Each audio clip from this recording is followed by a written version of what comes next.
ഇന്നത്തെ ടോക്ക് ഷോയിലേക്ക് എല്ലാവർക്കും സ്വാഗതം. ഇന്നത്തെ സമൂഹത്തിൽ ചർച്ച ചെയ്യപ്പെടേണ്ട ഒന്നാണല്ലോ ജീവിതശൈലി രോഗങ്ങൾ. ഇതിനെക്കുറിച്ച് കൂടുതൽ അറിയുന്നതിനായി ഇന്ന് നമ്മോടൊപ്പം ഉള്ളത് ഡോക്ടർ റിബിൻഷാനാണ്. Doctor please welcome. Okay, thank you. Doctor, എന്താണ് ജീവിതശൈലി രോഗങ്ങൾ? ഏതൊക്കെ തരത്തിലുള്ള ജീവിതശൈലി രോഗങ്ങളാണ് ഹൈസ്കൂൾ തലത്തിലെ വിദ്യാർത്ഥികളിൽ കണ്ടുവരുന്നത്? തീർച്ചയായും സനിക, ഇപ്പോൾ നമ്മുടെ സമൂഹത്തിൽ വളരെയധികം ചർച്ച ചെയ്യപ്പെടേണ്ട ഒരു വിഷയം തന്നെയാണ് ജീവിതശൈലി രോഗങ്ങൾ. നമ്മുടെ ജീവിത രീതിയിലുള്ള മാറ്റം മൂലം നമ്മുടെ ശരീരത്തിൽ സാവധാനം പടരുന്ന രോഗങ്ങളെയാണ് ജീവിതശൈലി രോഗങ്ങൾ എന്ന് പറയുന്നത്. ഇതിന് ഉദാഹരണമായി പറഞ്ഞാൽ സ്ട്രെസ്, ആൻസൈറ്റി, ഒബേസിറ്റി, അമിതവണ്ണം, ഹൃദ്രോഗങ്ങൾ മുതൽ രക്തസമ്മർദ്ദം വരെ ഇതിൽ ഉൾപ്പെടും. ഓക്കെ ഡോക്ടർ, എന്നാൽ നമുക്ക് ഇന്നത്തെ ചോദ്യങ്ങളിലേക്ക് പോകാം. ആദ്യത്തെ ചോദ്യം, പൂക്കോട്ടിൽ നിന്നുള്ള ജയശ്രീ എന്നൊരു വീട്ടമ്മയുടേതാണ്. അവരുടെ 9ാം ക്ലാസ്സിൽ പഠിക്കുന്ന മകൾ അമിതമായ സ്ട്രെസ്സും ആൻസൈറ്റിയും അനുഭവിക്കുകയും മറ്റു പല പ്രവർത്തനങ്ങളിലും ഏർപ്പെടാതെ പഠനത്തിൽ പിന്തിരികയും ചെയ്യുന്നു. എന്താണ് ഡോക്ടർ ഇതിന് കാരണമായി വരുന്നത്?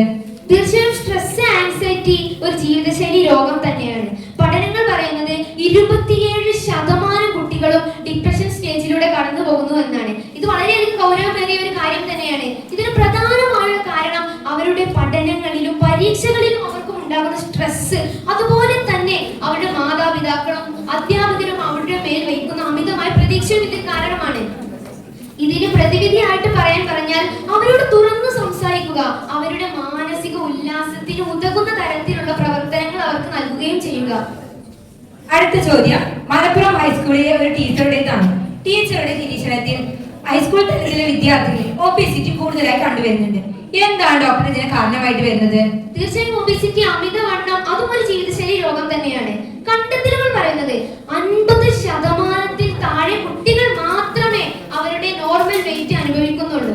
50% കൂടുതൽ കുട്ടികളോ അമിതവണ്ണം കാരണവും അണ്ടർ വെയിറ്റ് കാരണവും ബുദ്ധിമുട്ടിക്കൊണ്ടിരിക്കുന്നു. ഇത് വളരെയധികം ഗൗരവമേറിയ ഒരു കാര്യം തന്നെയാണ്. ഇതിന് പ്രധാനമായുള്ള കാരണം ജങ്ക് ഫുഡുകളുടെ അമിതമായ ഉപയോഗവും അതുപോലെ തന്നെ മധുര പാനീയങ്ങളുടെയും മധുര പലഹാരങ്ങളുടെയും അമിതമായ ഉപയോഗം തന്നെയാണ്. അമിതവണ്ണത്തിനുള്ള മറ്റൊരു കാരണം തന്നെയാണ് സ്ക്രീൻ ടൈം.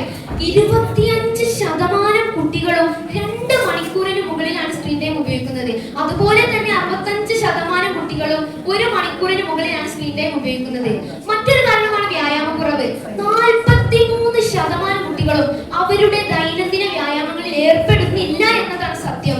ഇതും ജീവിതശൈലി രോഗത്തിനുള്ള കാരണത്തിൽ ഒന്നാണല്ലോ. അതെ ഡോക്ടർ. അടുത്ത ചോദ്യം കോട്ടക്കൽ മുനിസിപ്പൽ കൗൺസിലറുടേതാണ്. ഇന്നത്തെ കാലത്ത് വർദ്ധിച്ചു വരുന്ന ഒന്നാണല്ലോ ഈവനിങ് കഫേകൾ. അതിലും കൂടുതലും കുട്ടികളാണ് ഉപഭോക്താക്കളായി വരുന്നത്. ഇത് നമ്മുടെ ഇന്നത്തെ ജനതയെയും കുട്ടികളുടെയും ആരോഗ്യത്തെ പ്രതികൂലമായി തന്നെ ബാധിക്കുന്നുണ്ട്. ഇത് എങ്ങനെയെല്ലാമാണ് ബാധിക്കുന്നത്? തീർച്ചയായും ഇപ്പോൾ നമ്മുടെ നാട്ടിൻപുറങ്ങളിൽ ഈവനിങ് കഫേകൾ വർദ്ധിച്ചു വരുന്നത് നമുക്ക് കാണാം. വൈബ്, ട്രെൻഡ് എന്നൊക്കെ പറഞ്ഞ അവർ ജങ്ക് ഫുഡുകളുടെ പിന്നാലെ ഓടുകയാണ്. ഇത് നമ്മുടെ ആരോഗ്യത്തെ പ്രതികൂലമായി തന്നെ ബാധിക്കുന്നുണ്ട്. കാരണം ഒരു ഹൈസ്കൂൾ വിദ്യാർത്ഥിക്ക് ശരാശരി ലഭിക്കേണ്ടത് 2000 കലോറിയാണ്. ആ കുട്ടി അതിലധികവും കഴിക്കുന്നുണ്ട്. ഉദാഹരണത്തിന് അവർ ഒരു ഫലൂദ കഴിച്ചാൽ അവർക്ക് ലഭിക്കുന്നത് 500 കലോറിയാണ്. ഒരു ഷവർമ കഴിച്ചാലോ 700 മുതൽ 800 വരെ കലോറി അവർക്ക് അതിൽ നിന്നും തന്നെ ലഭിച്ചിട്ടുണ്ട്. ഇങ്ങനെ പോവുകയാണെങ്കിൽ ഇത് ദൈനംദിനമായി അവർ ആവർത്തിക്കുകയാണെങ്കിൽ അവരുടെ ആരോഗ്യത്തെ ഇത് പ്രതികൂലമായി തന്നെ ബാധിക്കുന്നുണ്ട്. ഒരു വാർഡ് കൗൺസിലർ ആയ അദ്ദേഹത്തോട് എനിക്ക് പറയാനുള്ളത്, കൃത്യമായ കലോറി നോക്കിയുള്ള ഒരു ഡയറ്റ് പ്ലാൻ സ്വീകരിച്ച് അതിനുതകുന്ന പ്രവർത്തനങ്ങൾ കണ്ടെത്തുകയും അത് ആസൂത്രണം ചെയ്ത് വിജയിപ്പിക്കുകയും ചെയ്യുക എന്നാണ് എനിക്ക് പറയാനുള്ളത്. ഓക്കെ ഡോക്ടർ, ഇന്നത്തെ ഈ ടോക്ക് ഷോയിലൂടെ ജീവിതശൈലി രോഗങ്ങളെ കുറിച്ച് ഒരുപാട് വിവരങ്ങളും പ്രതിവിധികളും നമുക്ക് ലഭിച്ചു കഴിഞ്ഞു.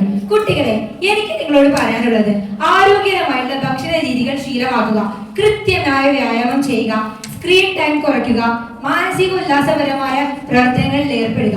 രക്ഷിതാക്കളും അധ്യാപകരും കുട്ടികൾക്ക് വേണ്ട ആത്മവിശ്വാസവും പിന്തുണയും നൽകി അവരുടെ കൂടെ നിൽക്കുക. അതുപോലെ തന്നെ അവരുടെ ജീവിതശൈലി രോഗങ്ങളിൽ നിന്ന് സംരക്ഷിക്കുകയും ചെയ്യുക. ഒരു ആരോഗ്യമുള്ള ശരീരത്തിന് ഒരു ആരോഗ്യമുള്ള മനസ്സുണ്ടാവുകയുള്ളൂ. ആരോഗ്യ സംരക്ഷണം ഒരു മനുഷ്യാവകാശമാണ്. അതിനായി നമുക്ക് ഒരുമിച്ച് പ്രയത്നിക്കാം. ഇന്നത്തെ ടോക്ക് ഷോ ഇവിടെ അവസാനിക്കുന്നു. നന്ദി, നമസ്കാരം.